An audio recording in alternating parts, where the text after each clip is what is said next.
સુરતમાં ભારે વાહનના ચાલકો બેફામ રીતે વાહનો હંકારી શહેરીજનોના જીવ સાથે રમત રમતા હોય છે, ત્યારે અલથાણમાં બેફામ ડમ્પર ચાલકે મોપેડ સવારને અડફેટે લઈ મોતને ઘાટ ઉતાર્યો હતો।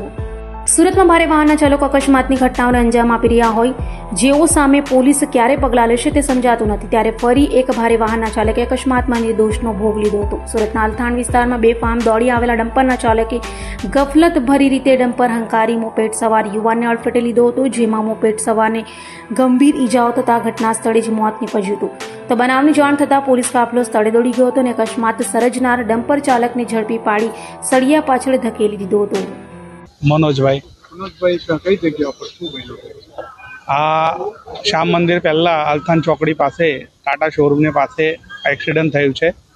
પાછળથી ડમ્પરવાળાએ એને ગાડીને ઠોકી છે। એ ગાડીને ઠોક્યા પછી એના જગ્યા પર મૃત્યુ પામેલ છે।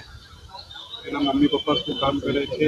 એમના પપ્પા નગર પ્રાથમિકમાં પ્રિન્સિપલ છે અને મમ્મી તો ઘરે હાઉસવાઈફ જ છે અને એક બેન છે। તમારી કઈ માંગ છે?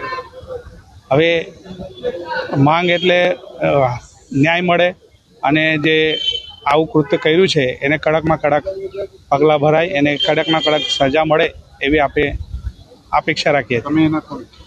અમારો ભાણેજ થાય છે, અમારા પાછળ અમારા પડોશીમાં જ રહી છે, એટલે અમારા ભાણેજ જ છે।